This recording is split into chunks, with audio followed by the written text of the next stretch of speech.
Estamos de volta com a mesa de debates pela TVE Juiz de Fora.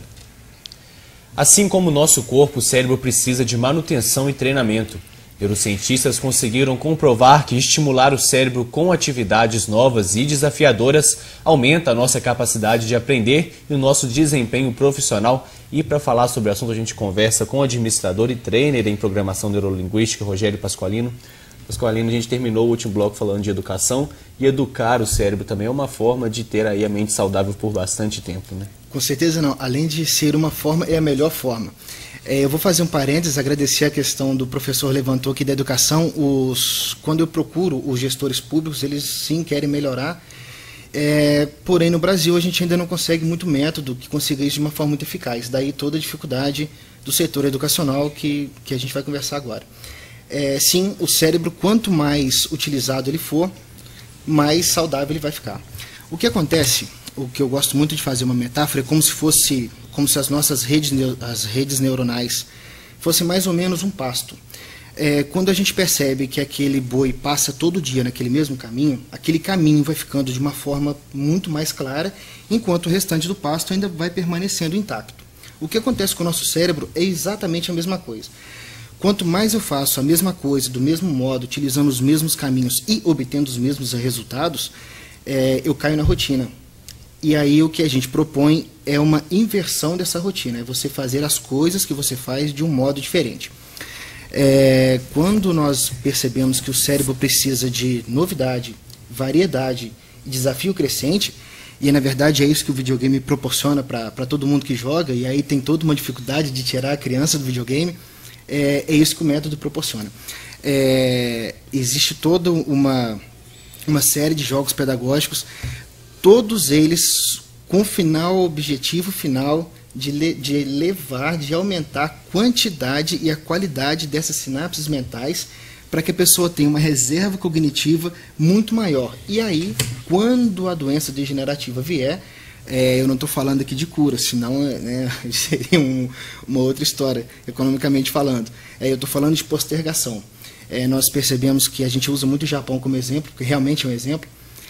As doenças degenerativas da sociedade japonesa são mínimas. E nós usamos muito do que os japoneses usam na escola.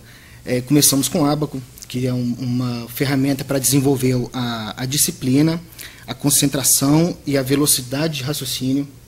Alguns alunos nossos fazem conta mais rápido mental do que qualquer um na calculadora, independente do tamanho da conta, tá? Depois nós temos uma apostila chamada Apostila Abrindo Horizontes, que é exatamente isso que ela faz. Ela começa a fazer com que você desenvolva o seu cérebro de uma maneira que não é muito habitual. Quando eu falo seu cérebro, é porque, na verdade, a gente não tem muito controle sobre ele, né? A maioria das nossas ações são tomadas muito mesmo antes da gente falar ou de a gente perceber alguma coisa. Então, o que o método propõe é como eu faço para chegar a esse resultado. E aí sim te dar novas opções, te dar novas ferramentas, para que haja, quando houver o problema, você ter mais opções de resolvê-lo da melhor forma possível. Ô, Rogério, fazer o trajeto embora para casa, alternar os caminhos, também é um exercício? Sensacional, muito bom. Uma coisa que eu sempre falo, na maioria das palestras que eu falo, a gente dá algumas dicas de como otimizar o cérebro e tal, e sim, embora por caminhos diferentes, é uma delas. Na verdade, o que acontece, o cérebro hoje, o cérebro gasta 20% da energia do corpo. E ele é preguiçoso. Na verdade, ele é preguiçoso porque ele é muito inteligente. Quanto menos energia eu gasto, mais energia eu vou ter para um gasto futuro. Então, se ele puder te jogar para a rotina, ele vai te jogar, e você não vai perceber. O bacana da coisa é o seguinte, quando a gente, com o passar do tempo, vai fazendo isso com uma naturalidade muito maior, a gente vai querer cada vez mais, exatamente porque ele é inteligente. Se você dá para ele uma ferramenta e ele percebe que aquilo deu certo, que bacana, pô, deu certo isso aqui, melhorei, ele vai querer fazer de novo. E aí a gente entra num ciclo virtuoso muito bacana, porque cada vez você vai querer ser melhor, ele não regride, né? Aquela história do cérebro jogar a contra é uma mentira, o seu cérebro só joga a seu favor, tá? Independente das ações que você tomar. E assim, não só ir embora para casa. Tentar brincar um pouco com as mãos invertidas, né? Quem é canhoto e tal, fazer essa brincadeira é muito saudável. Tomar banho com uma luz a menos no banheiro, tomar banho de um jeito diferente, até porque todas as nossas ações, do momento em que a gente acorda claro, eu estou generalizando, tá? Do momento em que a gente acorda até o momento que a gente dorme, elas são pré-estabelecidas sem que a gente perceba. Então, se eu passar o dia todo com você, eu vou saber exatamente o que vai fazer no outro dia.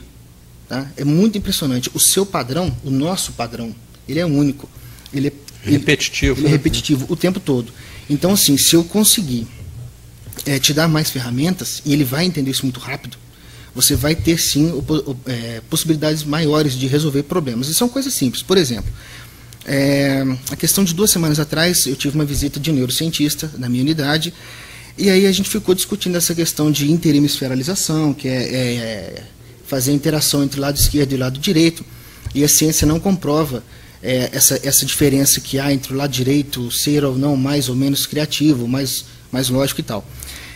Porém, o que observa é que usando os nossos exercícios, eu estou falando dessa forma, hoje há um neurocientista, não esse que me visitou, um outro neurocientista no UFRJ, validando o nosso método para ver quando a pessoa está se movimentando com uma coisa que ela nunca viu na vida, como é fabuloso o tanto de conexão que ela vai fazendo, conexões novas. Por exemplo, existe o dominó, todo mundo conhece. Legal. Lá nós temos o triminó, um dominó de 3 lados.